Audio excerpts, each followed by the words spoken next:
Content warning. This video is going to contain very mean words about Hazbin Hotel. My passion is ripping into things and leaving no remains. I don't hate Hazbin Hotel. I think it's a fine show with some problems, but some good parts too. I would also like to mention that I do not necessarily think that my designs are better than the canon ones. Many of these are just different interpretations because I thought it would be fun. Okay, let's get started. Getting into it, the first design I'll be talking about is Charlie. You might notice that I am not talking about these in the same order that they were drawn. I, in fact, did not plan to do all of the characters. I was planning on doing a few that I hadn't already done, plus Husk, and then I got very, very carried away. So, yeah. Either way, I'm going to start with Charlie. The first major change I made to Charlie was her species. If you remember my last video, which you don't, I'm wiping it from your memory, I made her very human looking. This was because I was a coward. But seeing the series and learning that she does in fact have canonical little hoovesies, I've grown much stronger. She is now based off of a chimera with goat ears and horns and a snake tail and clawed lion-like hands, I guess. Along with a snake tail. I imagine it's somewhat conscious? I don't know. It's like a pet that's attached to her. Don't worry about it. I kept the scary doll mouth from my first attempt because I thought it was cool. Someone said it was scary. They are right, and I like it that way. I gave her a cute little bell on her bow because I thought it would be cute, and also reference to many decorative dolls being very impractical. And you may have also noticed the returning of her red. I will admit I went a bit overboard with the gold on my first attempt. It was an overcorrection. I will admit that now. I've still lessened the amount of red in her design and the intensity of it. It is a very common criticism that I hear of Viv's work that she has too much red, which is something that I very much agree with. I've heard people say, of course they're red, they're demons in hell, but colors are supposed to tell you something about the character. We already know that all of the characters are demons in hell by the very nature of the show, so including it in every single one of their color palettes is redundant, and takes up space that could have been better served with showing their personality. Next up is Vaggie. What can I even say about Vaggie? She's mean, hot-headed, she loves her girlfriend, she's a fighter, apparently not even a good one according to the later episodes. She just doesn't get much, in my opinion. I think that she was a fine idea for a character, but she just doesn't quite live up to it. And that like a lot of the show, really disappoints me. One of Vaggie's few defining character traits is that she's determined to protect the ones around her, so the sort of night theme felt appropriate. And she very much does strike me as the sort of person who would just casually wear armor. I started out with this weird purple color for the armor, but in the final drawing I changed it to a silver because it makes more sense that way. One line that really stuck out to me, just because of how bizarre it seemed, was in Vaggie's training scene, where she claimed that she's, quote, not used to fighting with long hair. Which, if fighting is your main job and you're going to acknowledge that the long hair is inconvenient in-universe, why not cut it? If it's gonna put you and your girlfriend in mortal danger. If they hadn't mentioned it, that would be one thing. It's just a design choice. But they do bring it up. This sort of got me thinking and headcanoning with this redesign. The idea that when she fell and had her wings ripped out, her roots started growing in gray instead of their previous angel gold, meaning that the ends of her hair are her last tie back to her angelic nature, and she can't quite seem to let go of it yet, even though it's literally holding her back. Even after everything that happened, she can't quite seem to let it go. Another thing I wanted to point out was during the training scene, when Carmilla Carmine pointed out Vaggie's missing eye as an indicator that she's an angel, which, as a metatextual nod, works fine. But in-universe, immediately falls apart because Lute is not missing an eye. Under her mask, she has an eye. The X over the eye is literally just a mask design. And also, in-universe, it makes me wonder why the mask designs are like that. It just seems strange to me. Anyway, in my headcanons, it is because the Exorcists have an eye stabbed out as a hazing thing. The Exorcist team is very exclusive. You have to be dead set to be on the Exorcist team. It is a very exclusive group. And without many ways to be injured in heaven, missing an eye is an immediate way of recognizing other exorcists. Anyway, I just thought that'd be a neat, cool thing to add to the world building, as well as actually, like, making the angels seem more evil. The show tries to make us think that angels and demons are, like, the same, but it just doesn't work. Again, we need more examples of them just, like, being, like, systematically fucked up, I guess. I don't know, I think it just would have been a cool world building thing. Firstly, for her design, I decided to make her purple and incorporate some yellow into her design as a reference to her angelic nature and to tie her back to Charlie. I also decided to give her armor. Anyway, finally onto a new character, Husk. I honestly wasn't planning on redoing Husk initially, but after dropping that he used to be an overlord, I could not help myself. One problem that I have with the overlords is their just total lack of grandioseness. Most of the overlords literally look like background characters. I am sorry. You're telling me this random ass Catman used to be an overlord? Nuh-uh, no, absolutely not. Look, I get that they're just sinners who are more powerful than everyone else, but like, come on. Give them something. Anyway, I decided that rather than just having him as a random cat, bird, griffin thing, I'd base him off of something a little more majestic, and I chose a sphinx for a couple of reasons that I will get into. Sphinxes are known for being old and, more importantly, wise. Along with that, it gave me an opportunity to do something with his face. You can see me in the recording going back and forth on whether or not to give him a nose or a mouth. A little quirk of mine is that I love giving characters masks and uncanny faces, but it does have a point here. I wanted to use it as a poker face, as in he's quite literally wearing a mask all of the time. As a result, his face is made of a slightly different material from the rest of him and is just kind of off. You can see me in the recording going back and forth on whether or not to give him a nose and mouth, but I did end up deciding that it was just a little bit too unnerving, which, while I would normally love, he is supposed to be someone who you're looking at for the entire series and supposed to like, so he gets his little heart nose back, but just know, his face is just a little too close to being human. He also doesn't have a snout. His face is completely flat.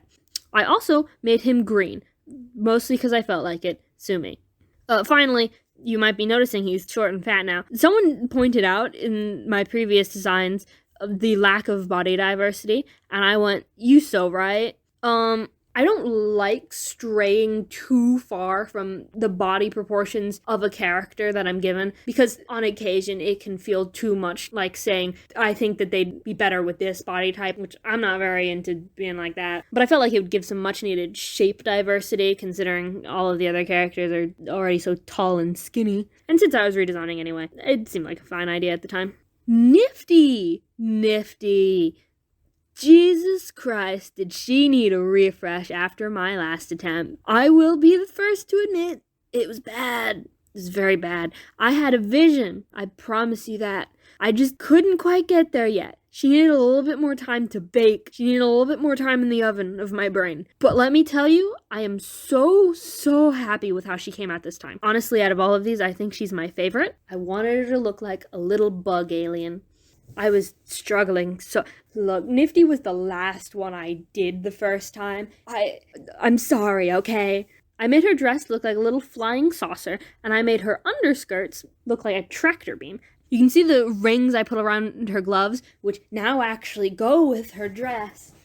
Along with that, I've shifted her color palette to a green, blue, and purple. And made her wings a little more obvious, I think. She still can't fly with them, or at least not fly very much with them. But they're good for making loud noises and being terrifying to anyone who dislikes insects. Vox. Okay, I blame Nifty for this. I spent all of my good character design energy on Nifty. I struggled with Vox so hard, and I have no idea why. He was the first character who I planned out for this. He was the whole inspiration for doing a second part, but my god. Jesus. Okay, and I must say it, but why is he called Vox? Why is he called Vox? He should be called literally anything other than Vox. Vox means voice, aka a name that would make much more sense given to a demon of the radio. Why then does the TV man who hates the radio man have this name? I guess Viv was just that determined to call her main villains the 3 Vs.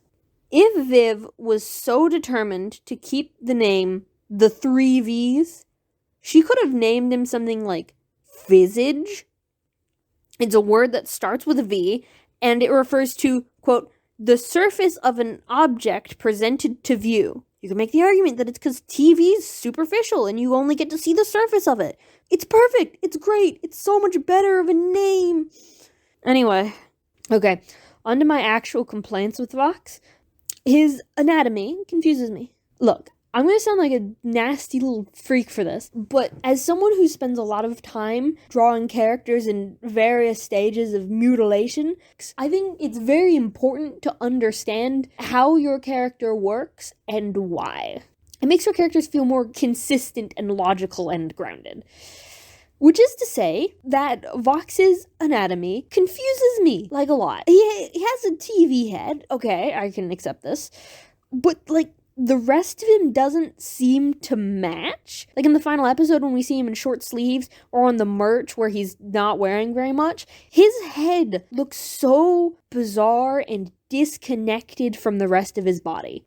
Why does it look like that? It just doesn't look connected to him. It's like he has a meat body and a metal head, and it's like, why? Why does he look like that? And like, if he had like a old-fashioned TV head, it would be fine because you could just assume that all the meaty stuff is in there. But like with a flat screen, it just doesn't work for me. So what is my fix for this? Giving an in-universe explanation for why his body is like that. In my case, I have decided that he is a serial body modder, but one of those lame body modders who still wants to look person-shaped. As in, he started looking out like a normal demon made out of meat and such, with a meat head, and then when he became powerful and rich, he took that as an opportunity to start replacing his limbs with cooler limbs. I gave him Fizzaroli arms, because they're awesome. He cut off his head, replaced it with the TV, because that would be cool. Now, the disconnect has an explanation. If he undresses and his head doesn't look like it belongs on his body, it's because he installed it. Bam! It's not supposed to be there. But now it works with an in-universe explanation. Yay!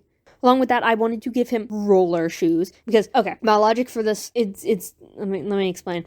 Basically, every character in Hazbin is wearing high heels. I thought it would be fun to put a twist on that. All of the characters in Hazbin have a very pointy aesthetic, but Vox is one of the few characters who is actively attempting to convince the general public that he is their friend and ally and safe. He is literally his own company mascot. He wants to look as friendly as possible. And how do you do that? With circles. It contrasts him against Alistair, his mortal enemy, I should add, and gives him a unique sort of retro-futury look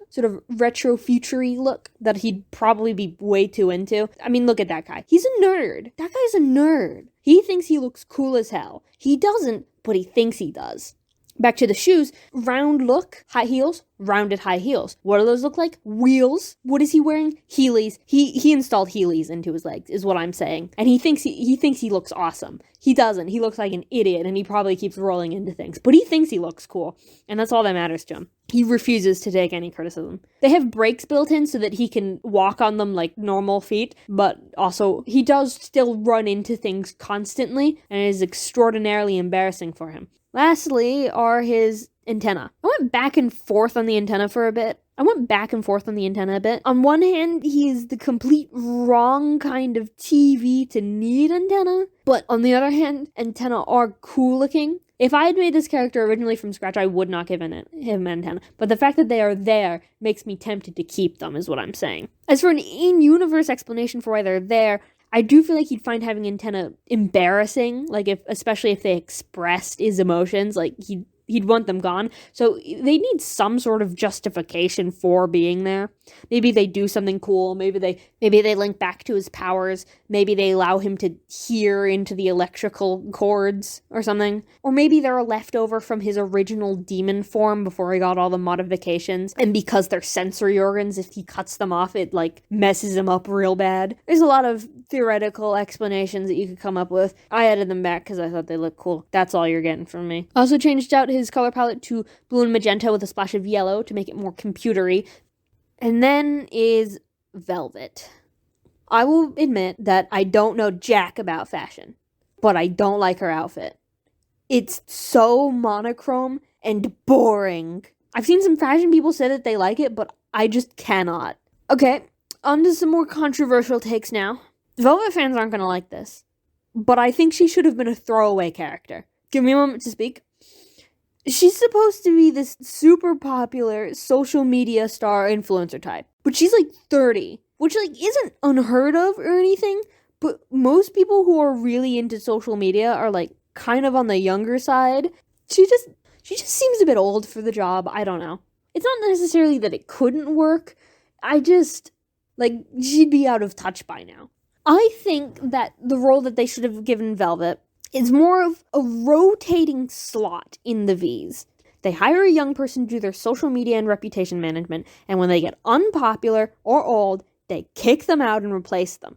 Not only would it have given an opportunity to show off the V's being cruel, but it would contrast against the main cast and like the importance of friendship and strong bonds. The whole point of the show is about connection and becoming a better person through it. Having one of your main 3 slots in this organization being rotated like every couple of months would have done so much to like emphasize their differences.